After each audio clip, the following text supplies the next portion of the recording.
So 1968 in Czechoslovakia is more like the crises of the 1980s than it is like 1956. And one of the things I think it revealed was that there were sharp limits to the possibilities of reform in Eastern Europe. You see, what happened in 1968 was that the Czech Communist Party changed its leadership and tried to manage a process of reform of society and politics and the economy from above. That's to say that the party itself would reform Czech society. And the slogan, the famous slogan which they adopted to summarize this was socialism with a human face.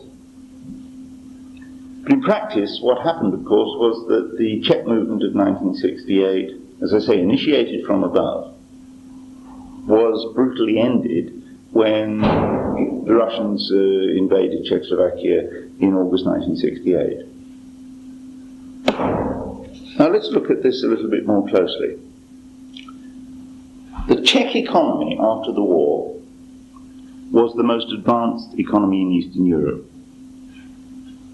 because Czechoslovakia before the war had already become a relatively advanced industrial economy. It was not like the other East European countries in the sense that it wasn't in the 1930s a backward agrarian economy. It was had a whole number of quite advanced factories. It was much more like a West European economy. And during the 1950s, the Czech economy managed to grow very steadily and successfully, about 8% a year. And Czechoslovakia, being the most advanced country in Eastern Europe, with the possible exception of East Germany, was able to produce machinery and so on, and sell its machinery to a small extent in the world market, but even more significantly to the rest of Eastern Europe, and indeed to the Russians. And it had a ready market. Given that all those other economies were growing and seeking to industrialize, any producer of machinery had a ready market in the rest of Eastern Europe for its products. And in the 1950s, real wages for workers rose about 60%, which is quite significant, quite impressive rate of growth. But as the other East European economies industrialized, Czechoslovakia tended to lose its markets to new competitors in the shape of Polish industry, Hungarian industry, and so on. Now, if we look at the politics of Czechoslovakia, then Czechoslovakia had in the 1950s, one of the most monolithic and the most extreme Stalinist regimes. And it was in Czechoslovakia in the early 1950s that the climax of the purges occurred. The leader of the Czech party, a man called Rudolf Slansky, was arrested and tried in a show trial and hanged. His 9 other ministers in the government were hanged. The foreign minister, a little earlier, so the foreign minister who came from Slovakia, the eastern part of Czechoslovakia, a man called Klementis, had been arrested and tried and hanged. Altogether, some 60,000 members of the Communist Party were arrested and imprisoned during the purges, and 130,000 were put into labour camps. I mean, the extent of the purges in Czechoslovakia was greater than anywhere else in Eastern Europe. It is, roughly speaking, 1% of the population was purged,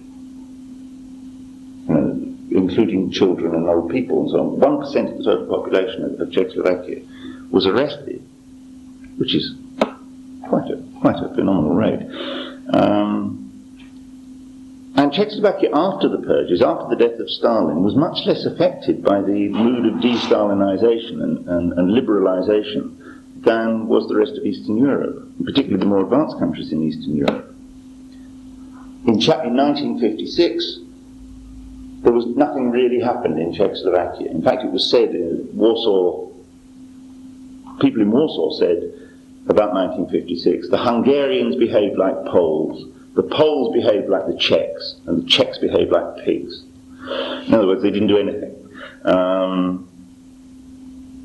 There was no process in the 1950s, the later 1950s, of the rehabilitation of former Communist Party members who'd been arrested and purged and killed and so on. And in parallel with that, of course, there was no purging or punishment of those who'd been responsible for the murders and the arrests and the jailings and so on of the early 1950s. Now, the peak, I said that the economy grew all through the 1950s, and the peak of the growth came in 1960.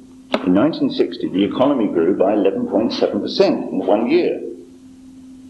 And this led the planners and party leaders to ambitious talk about outproducing capitalism within 5 years. They talked about faster growth and further acceleration of investment and so on. But in practice, what happened in the early 1960s was exactly the opposite of what they planned. Because the economy slowed down in 1961, agriculture stagnated, and in 1962 growth dropped even further to almost nothing. And in 1963, production actually, for the first time in any country in Eastern Europe, production actually dropped. It was lower in 1963 than it had been in 1962. And the impact of this stop in the economy, of course, wasn't just confined to one or two sectors. Of course, it generalized itself through the whole economy. It meant that exports were not achieved. It meant that food imports had to be brought into the country because there were food shortages. It meant there was a balance of payments crisis for the Czech economy. And the return on investments, if like the profit rate in industry, was only 1/6 of the level it had been in 1950. There were also all sorts of manifestations of an economic crisis. There was an accumulation of unsaleable goods. The labour reserves, because the economy had been growing fast, had soaked up all its labour reserves. There were no further labour reserves, and so on. Now, the planners hadn't seen the crisis coming. And one of the reasons they hadn't seen the crisis coming were exactly the sorts of reasons we've just been talking about in the seminar. That they hadn't got adequate information about what the real state of the economy was, because people hid information from those above them. There was no adequate pricing system, so there was no proper way of measuring. Their statistics became less and less reliable. We've got a situation in which over-accumulation, attempting to grow too fast, led in fact to a crisis and to a stop in the whole economy. Now, faced with this in the early 1960s, the government, headed by a man called Novotny, there's a talk. Yes.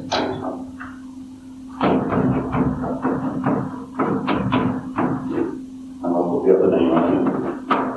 We'll definitely need later on. Novotny didn't change. Novotny, who was the old Stalinist leader of the party, he starts commissioning proposals from economic experts for economic reform. And a number of reform economists start developing their ideas and publicizing their ideas, and commissions are set up, subcommittees of the Central Committee are established, and so on and so on. And people like Otto Sieg and Löbel and Salutsky start putting forward proposals for economic reform. And they argued for the use of the market.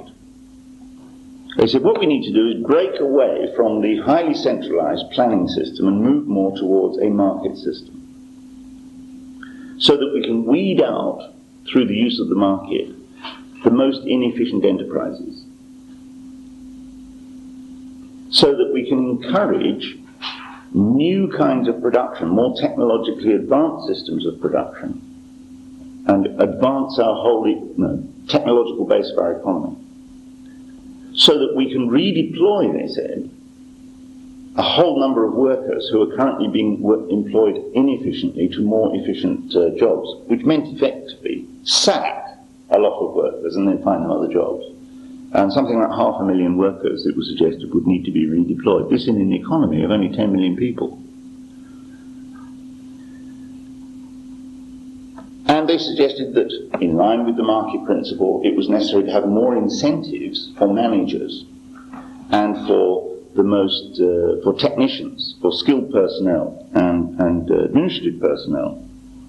In other words, that more differentiation in income should be promoted to make the economy work more efficiently, which meant, of course, more inequality. And they argued that given the critical state of the Czech economy, there was very little room for general wage rises. Hence, of course, they also believed there was very little room for workers' self-activity or workers' democracy. These were not plans for democratization of the Czech economy, they were proposals, if you like, for the Thatcherization, mild Thatcherization of the Czech economy. They certainly didn't involve any proposals for expanding people's participation in the running of society. It clearly wasn't the programme with a great deal of appeal to workers. Predominantly, indeed, no attempt was made to appeal to workers. This was an argument, a discussion going on within the ruling circles, at the top of the party, in the party committees and so on.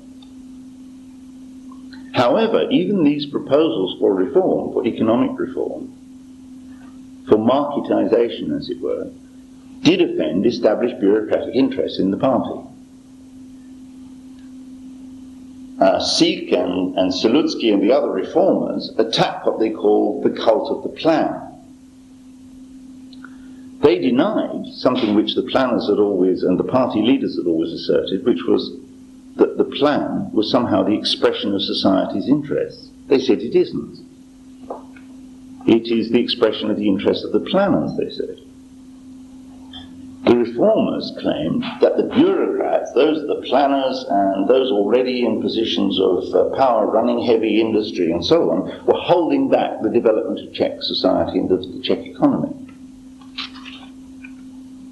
So there's an argument developing about economic policy where there's a reform wing developing in the party and a conservative wing developing in the party over the question of economic reform. All of this is confined inside the party. In parallel with this growth of an argument about the economy, there was the growth of a political reform movement, also inside the party. And there were several themes in this political reform movement, or in the whole argument. Firstly, the legacy of the political trials of the 1950s had still not been solved. Remember that this is not like the Birmingham Six, a matter of a few Irishmen who have been unjustly imprisoned and who've not got justice. This is a matter of national political leaders. The former leaders of the party who've been executed for crimes they didn't commit, or who were jailed for crimes they didn't commit. And not imaginary crimes, not that somebody else committed these crimes themselves never existed. This is a major blot, if you like, major issue in politics. There were calls for those who'd been purged to be rehabilitated. The call for those who'd been purged to be rehabilitated was, of course, a threat to the existing leaders, because the existing leaders had put those people in prison, or were associated with those who put them in prison. They were even sleeping in the sheets of those who'd been killed. Novotny, it's reported by one Czech writer, after Klementis was shot, or hanged, I've forgotten how they got rid of him, after he was killed, then he executed, Novotny went and asked if he could have his bed sheets, because he hadn't got any decent sheets on his bed. So he says, how could he do it? So he's actually sleeping in the sheets of Klementis. That level of, nobody can say that Lord Lane, personally benefited by getting the bedding of the Birmingham Six. And people knew about these things. People whose hands were dirty were in power, as it were. And there was this is a hot political potato. Secondly, there's a specifically national issue in Czechoslovakia. Czechoslovakia is, of course, Czechoslovakia. There's a Czech area and a Slovak area, and they have different histories, to some extent different languages, different cultures, and so on. And the Slovaks have always seen themselves as the oppressed nation in Czechoslovakia. It's interesting, currently, the Slovak issue is coming to the surface again in Czechoslovak politics. There were specifically Slovak demands being voiced in the 1960s rather, for more regional autonomy, for the rehabilitation of their lost leaders. For example, Klementis was a Slovak. He'd been killed. Husak, Gustav Husak, was still alive. He'd been purged, and he was around and alive and kicking and demanding personally that he should be rehabilitated, and developing a coterie of supporters and so on. And it was very often it was the Slovaks who took the lead in the demand of the intellectuals for proper accounting for the past. Thirdly, in the course of the 1960s, there's a process in Czechoslovakia which had occurred earlier in Poland and in Hungary, which was the rediscovery by liberals in the party of what's sometimes called Marxist humanism. That's to say, the early manuscripts of Marx, in which Marx is revealed as quite clearly a humanist thinker. And they developed a wing within the party which called itself, or we could call, a reform communist wing, which started criticizing communism in Czechoslovakia in the name of real communism, comparing ideal and reality, if you like, and finding the existing reality in Czechoslovakia to be very wanting. At the same time, however, and it's very clear from the memoirs of people who participated in this time, for example, Mlinar, who was involved in all of this, and who wrote a very interesting memoir called Night Frost in Prague, which is in the library somewhere. He makes it clear, and other writers have made it clear, that the reformers tried to combine this emphasis on Marxist humanism and on democracy and so on with the idea that a single party should still rule. They censored themselves. They tried to win acceptability for their ideas within the party, and they were cautious, and they censored some of their own ideas. They didn't publicize, they didn't call for huge demonstrations or anything like this. They tried to persuade the party by processes of infiltration and internal argument that it should, as it were, reform itself. And the last thing in the contribution to this crisis, which is not insignificant as well, is that Novotny himself, although he'd been a loyal Stalinist, was by now a Khrushchevite. Khrushchev, of course, being deposed in 1963, but he'd become an ally of Khrushchev's. And Khrushchev, of course, was somebody who was aware, and whose supporters were aware, that there needed to be change in Russian and East European society if efficiency was to be improved.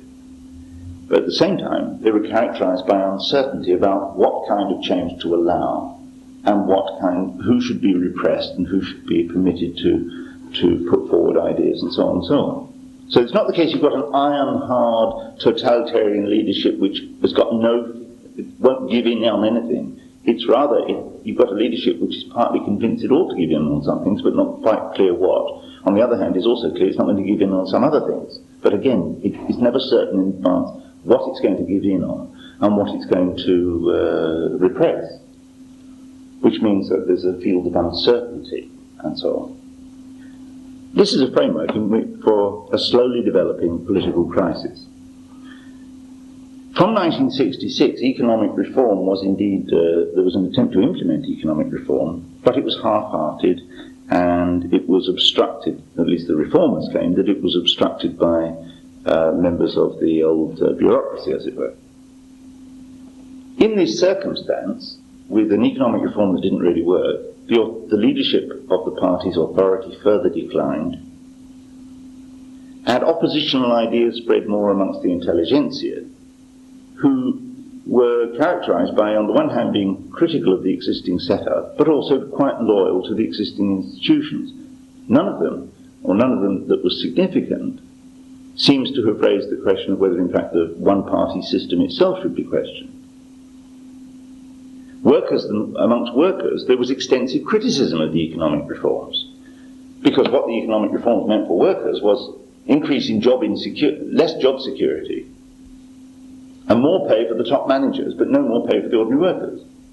That's how the workers saw it, and not inaccurately either. And the crisis, one measure of the crisis in the party's relationship with society, is not simply amongst the workers. One always sensitive index is the party's relationship with the young. In 1961, 54% of young people joined the party's youth organisations. By 1967, only 26% joined. In other words,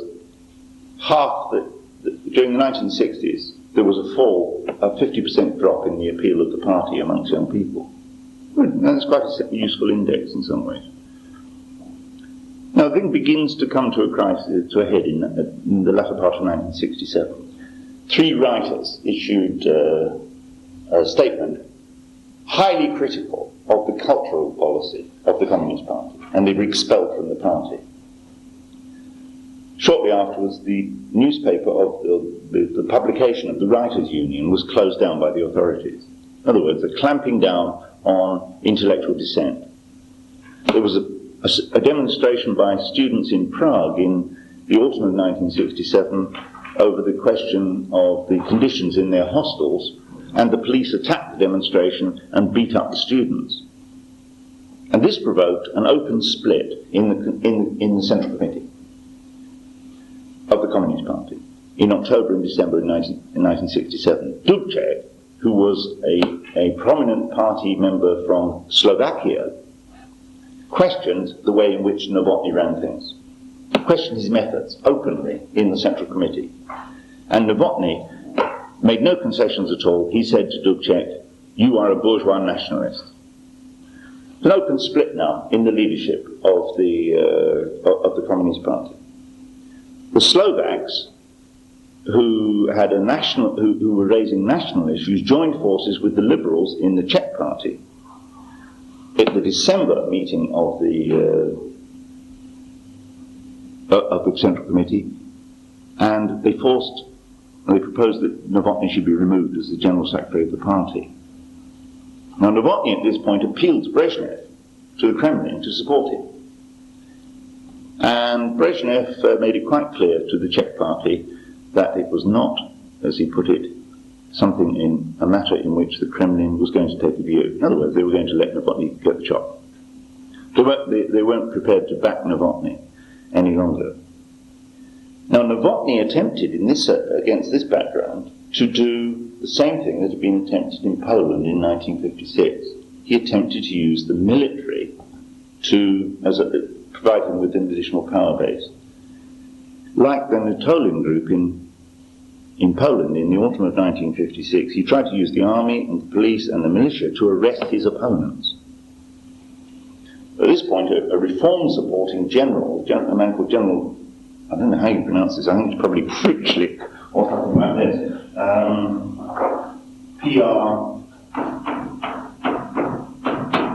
Krychlik.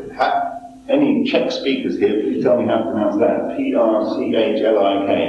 guess that's my Krychlik. Anyway, General Krychlik stopped it, prevented the army from intervening. It's a bit like the situation in Yugoslavia. Will the army intervene on the side of one side or another? The answer is the army will not intervene. And in January, Novotny was indeed removed from the General Secretaryship. He still held the presidency, but he was going to be removed from that in April. Novotny lost the General Secretaryship, and of course a compromise candidate, Alexander Dubček, becomes the new General Secretary of the Czech Communist Party. Now, up to this point, it's simply a fight inside the party. And as such, a fight inside the party was acceptable to the Kremlin. The difficulty was that Novotny had looked outside the party to the armed forces to try to to settle differences inside the party and inside the party leadership. And what this showed the reformers was that real social forces, and not just ideas and not just internal party arguments, were going to decide issues. Novotny was still the president in the early months of 1968, and the reformers began to feel the need for a social base of their own outside the party. They began to search for a social base outside the closed ranks of the party circles and so on, particularly since Novotny and his entourage were touring the factories seeking support from workers.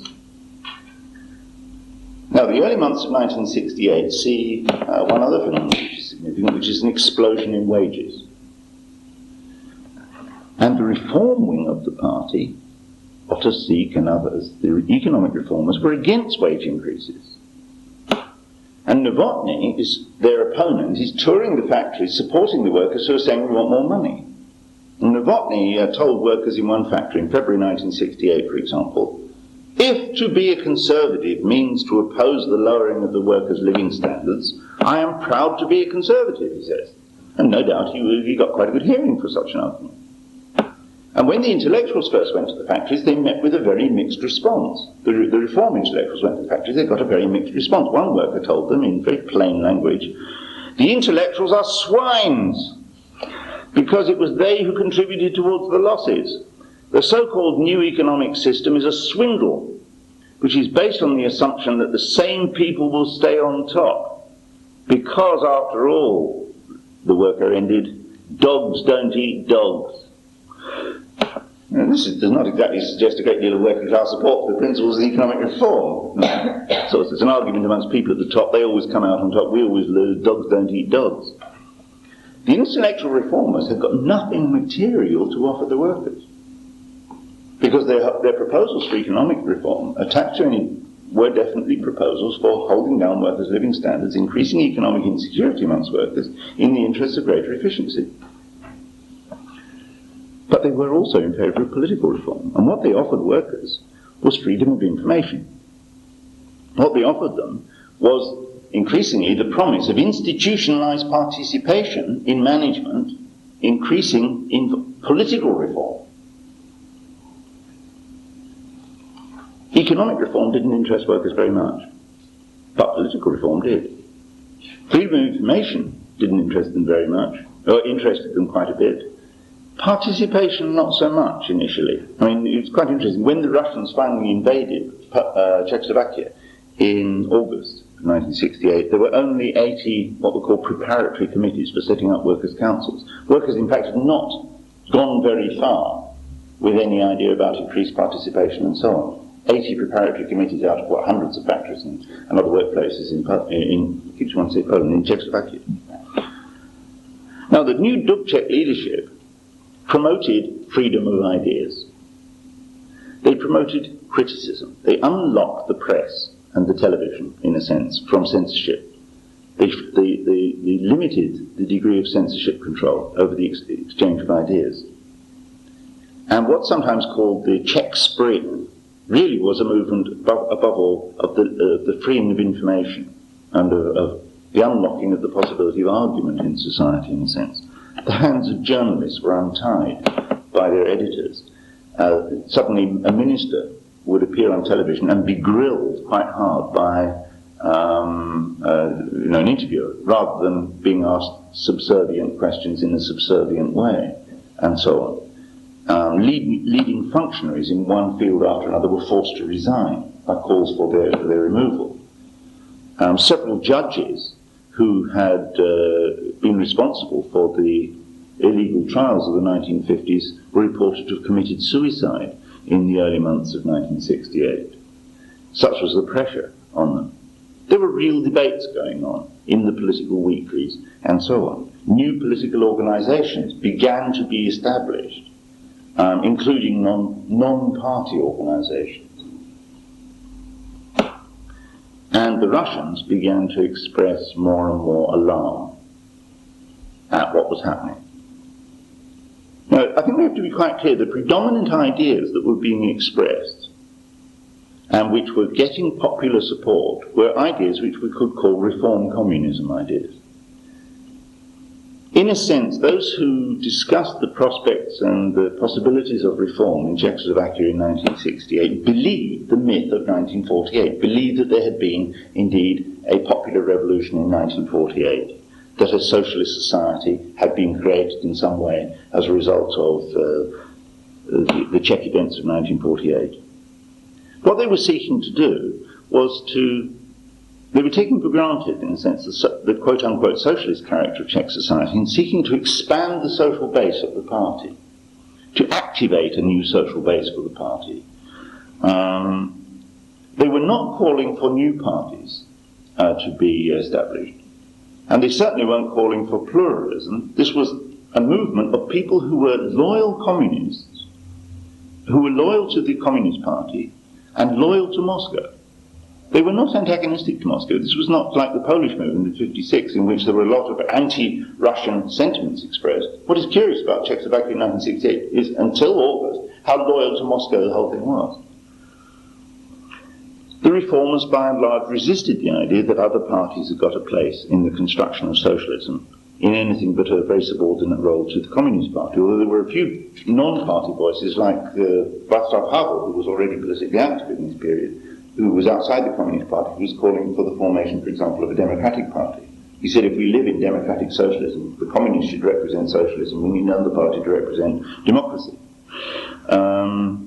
Even so, we need to be aware on the one side of the limits of the proposals for reform. On the other hand, liberalisation had got its own independent dynamic in a sense. One sign of this, in June, this document which you've got, you can have a look at afterwards, 2,000 words, was published. You know, if you look at it, it's quite a mild document. If it appeared in The Guardian today, you know, it wouldn't actually cause a tremendous stir. A few people might discuss it. No doubt there'd be a few letters to The Guardian. It might even be featured in a discussion on Radio 1, on Radio 4, on the 1 o'clock news, I mean, for a few days, you know.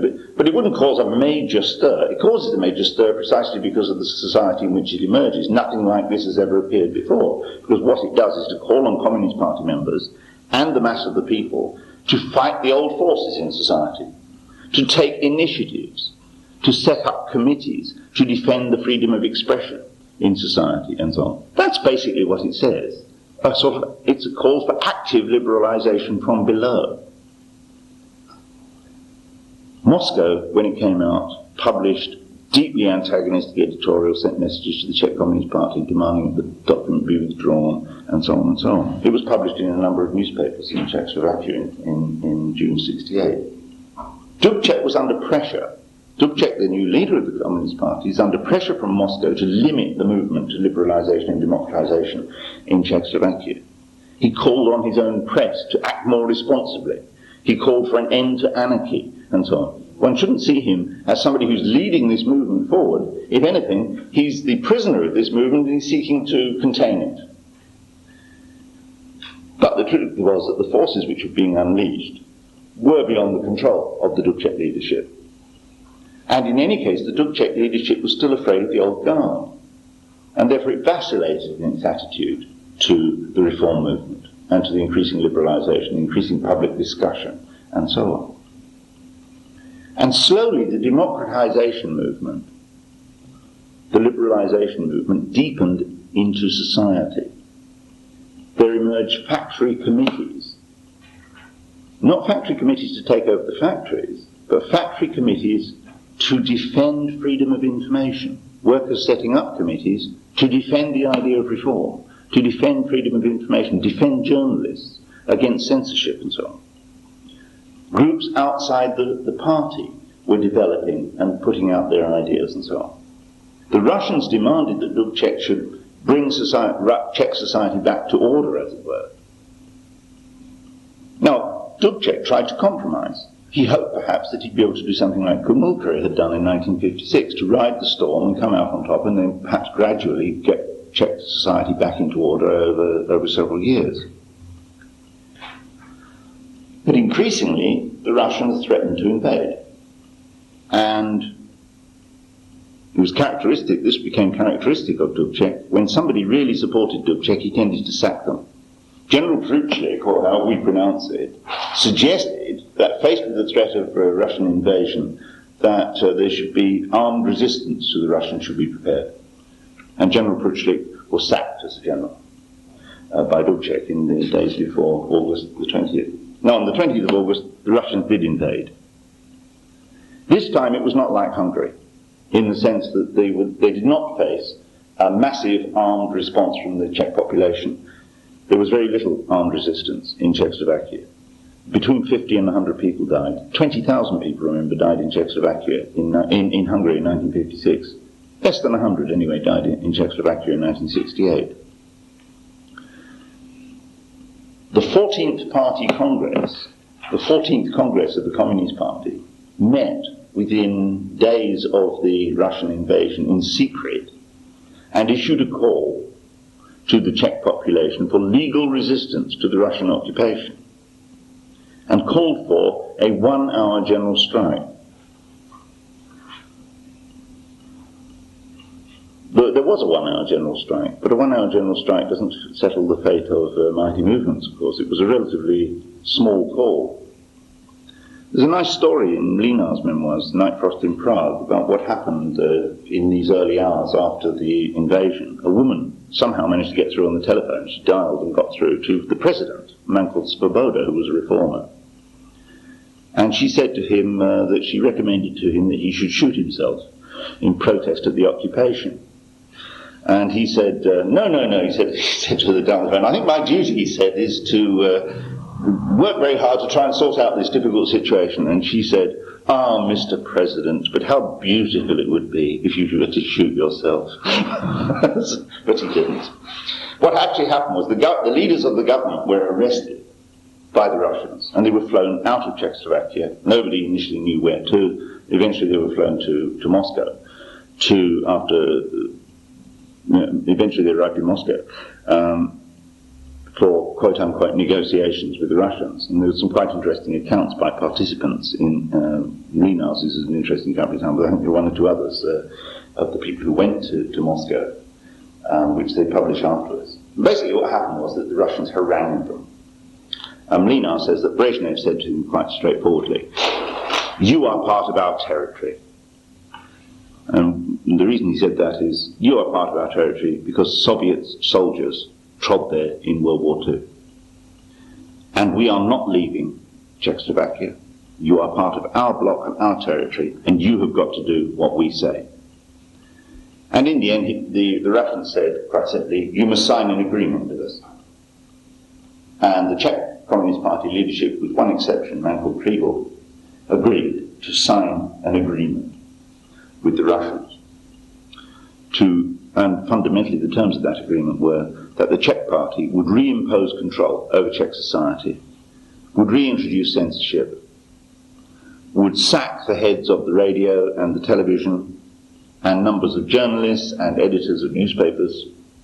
They would sack any ministers who had been opposed to the invasion, that they would take no notice whatever of the secret 14th Congress of the party which had opposed the occupation, and they would offer places in the government and in the administration to the Friends of Moscow inside the Czech Communist Party. And when they returned,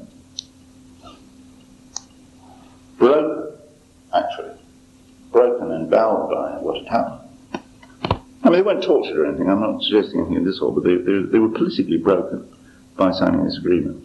They did set out to fulfill the agreement with the Russians, to control the population. At least they set out to do this as long as they were allowed to keep their jobs. They didn't lead the resistance to the Russians, they tried to contain it. They tried to limit it, they tried to stop it. Even those who had been strong supporters of the reform, even though Kriegel, for example, who had refused to put his name, put his signature to the document in Moscow, he actually felt that his hands were tied, that he was a loyal member of the party, he mustn't appeal outside the party for resistance, and so on and so on and so on. I mean, numbers of them who survived long enough, and Mlynar being a good example, look back at what they did in this period and say, when we look back, we were wrong. But this is what they did. They didn't find it easy to contain the popular movement because the opposition moved out of the hands of the Communist Party to some extent. 40,000 workers at the Skoda car plant, for example, sent a resolution to the government talking about the shameful capitulation of the government to the Russians. Likewise, the student magazine published an attack on the leaders of the Communist Party for capitulation to the Russians. There were large numbers of intellectuals who did the same. Altogether, the Communist Party received something over 70,000 resolutions from different groups in the Czech population, calling for continuation of the program of democratization, calling for the removal from the party of collaborators with the Russians and so on. And the workers' movement, which before August 1968 had been very slow to develop, very slow to join the reform movement, actually advanced mostly after the invasion. That was when the largest number of resolutions were carried, when the greatest degree of political discussion amongst workers happened, when the largest number of workers' demonstrations happened, when there were scattered sympathy strikes with arrested intellectuals and so on and so on. But the truth was that the workers' movement was not like the workers' movement of Hungary in 1956, that set up its own autonomous organisations, workers' councils, and organised general strikes and confronted the government directly, and so on and so on and so on. There were far more resolutions carried in Czech factories about action than there was action. It was resolutionary opposition, if you like, rather than revolutionary opposition. One of the things that's clear about Czechoslovakia in 1968 is that, by comparison with Hungary in 1956, or later with what was to happen in Poland, the Czech workers never built their own independent working class organisations. They never built new kinds of organisations in the process of 1968. They supported the student demonstrations. They threatened strike action. For example, over the removal from the party leadership and from the government of a man called Smirkovsky, who was one of the signatories of the Moscow Agreement. But they were rather the wind was rather taken out of their sails. They said, we'll all go on strike in support of Smirkovsky to keep him in the government. And then Smirkovsky turned around and says, whatever you do, don't go on strike. It rather took the wind out of the idea of the sails out of the idea of calling for a strike, and the person you're going to strike for says, don't do it. Time after time, Dubček and his allies refused to refuse support, in a sense, popular support. So in a sense, the reformers were compelled to whittle away their own base. And Kriegel, one after another, they were removed from the party, expelled, and so on. Kriegel, then Smirkovsky, then Dubček, then Černík were sacked from their positions, expelled from the party, given jobs, looking after boilers in libraries or something, very, very pushed out of the public eye, prevented from participating at all in politics. In order to stabilise the party, because of course this had been above all a movement inside the Communist Party, the party was purged. There was a tremendous process of, not now in the sense that thousands and thousands of people were arrested and jailed. There wasn't that much repression of that sort. There was some, but not that much. Rather, there was a process of screening, as it was called. People were called in and asked and interviewed about their views, and asked whether they would sign a loyalty document. Some people were jailed, but there were far more people lost their jobs, were sacked. There was a process of economic purging, if you like. People lost their jobs. Publications, rather than dealing with the question of who should be the editor of such and such a magazine, the magazine itself ceased to exist. So they all lost their jobs and found themselves without work. So there were a very large layer of intellectuals and journalists and so on who simply lost their jobs.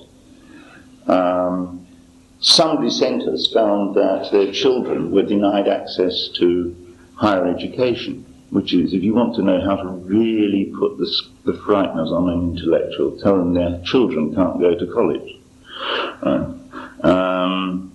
It's probably much more effective than hitting them or taking away their money. Tell them their children can't go to college. That really is terrifying. I tell you, I feel how terrifying it would be.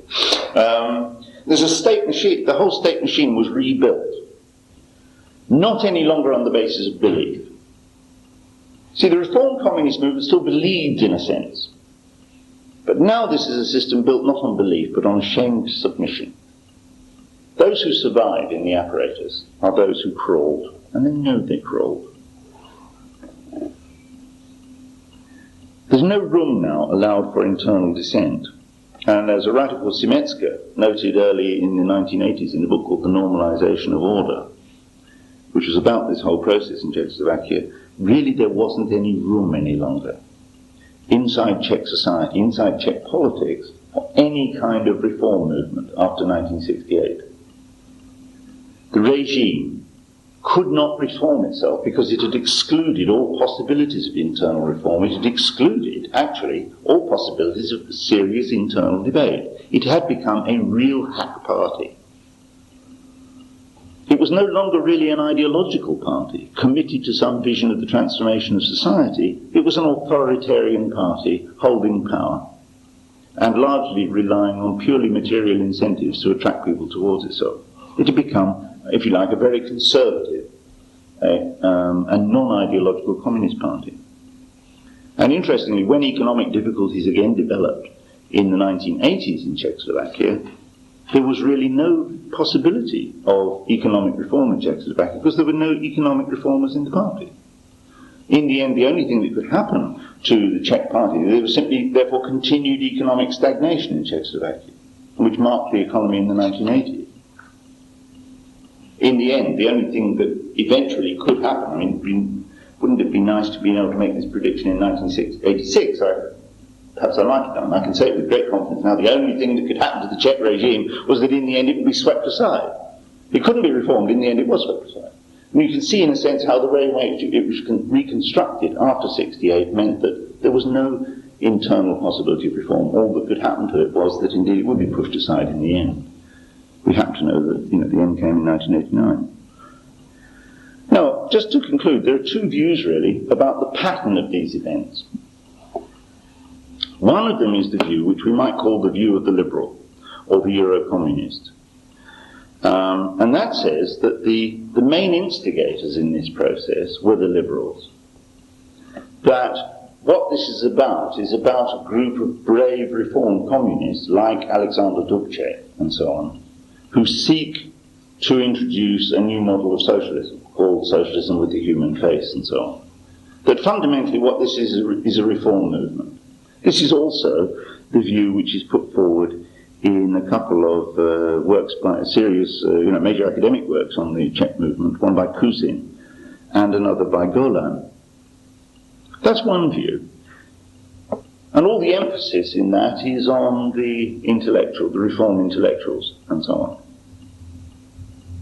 There's another view, which is the view put forward by Gordon Skilling in his book, Czechoslovakia, the Interrupted Revolution, which is also put forward in different language in Harman's book. And that really is a view which suggests that an initially, as it were, peaceful and gradualist approach to reform in Czechoslovakia was actually tending, it was quite clear from the developments in the summer of 1968, was tending towards a more fundamental break with the old order. That, in a sense, forces had been released by the reform movement which were going beyond the control of the reform movement. And in that sense, what we have in Czechoslovakia is as it were, an underdeveloped, or as Skilling calls it, an interrupted revolution in Czechoslovakia. The mass of the population was, of course, only mobilized after the invasion. Not before, but after. But it's interesting that, in one sense, one has to agree, from an exactly opposite point of view, with the Kremlin. The Kremlin stressed, in all its discussion afterwards of Czechoslovakia, not the actuality of what it called counter-revolution in Czechoslovakia, but the danger of counter-revolution in Czechoslovakia. And in some ways they were right. There was a danger of what they called counter-revolution in Czechoslovakia, of something going far beyond the limits of the party and the rest of it. Now, the difference, I think, between what happened in Czechoslovakia and what happened before in Hungary and what was to happen later in Poland, above all, the biggest difference is in terms of the participation of the mass of the population, particularly the workers. Because what characterizes the events of 1968 in Czechoslovakia is that there was a relatively low level of self-organization by workers in 1968 in Czechoslovakia, and therefore a relatively small element of self-transformation in Czechoslovakia in 1968. People didn't change very much. amongst the students and the intellectuals, there was a greater sense of change than amongst the mass of the population. I think you see the same pattern to some degree in 1989, and we will come to that in a few weeks' time. So the key thing that's missing in Czechoslovakia in 68, which is present in Hungary in 56 very strongly and rather more weakly in Poland in 56, is very strongly present in Poland in 1970 and again in 1980, is the development of independent working class organisation. And the absence of that, in a sense, set profound limits to the possibilities of the Czech movement. I meant to bring, I'll have to do it to you next time, there's a couple of quotations from Simetska's book, where he praises the Czech movement in 1968 and how everything changed in 1968. And actually, when you read what he says, what he describes is how little changed.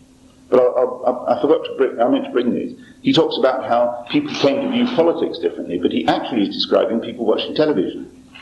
People, instead of seeing one thing on television, saw another thing. He doesn't say they participated in politics themselves. He says their view of what politics was about changed, but what he's describing is people watching television. An audience rather than a set of participants in politics.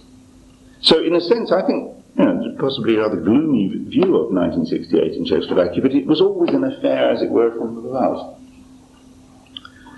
It had much less potential for change, I think, than, say, 56.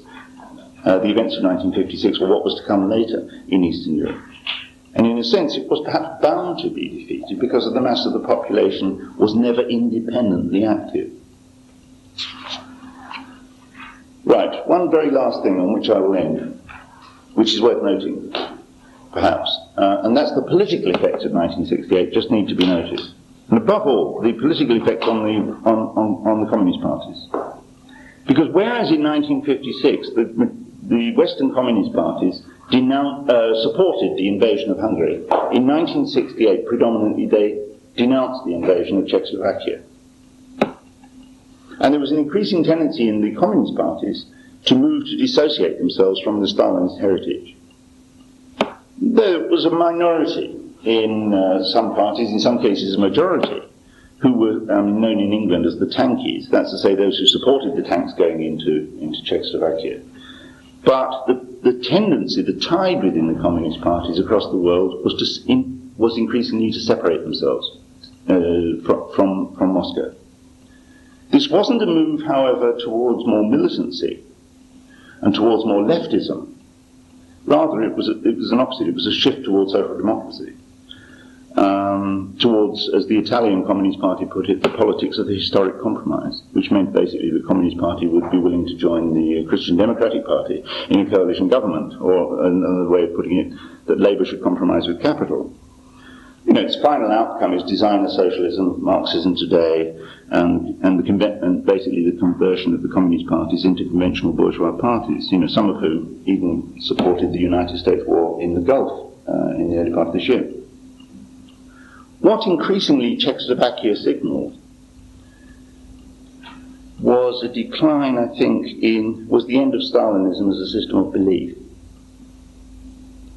And that obviously has had quite significant, there was a significant development in terms of world politics, which is still to work itself out in some ways, but it probably it's a largely completed process in Britain, but in some countries it's still, like France or Italy, where the communist parties are still are significant political forces, it's still, the logic of that is starting to work itself out. That's it. Okay, thanks a lot.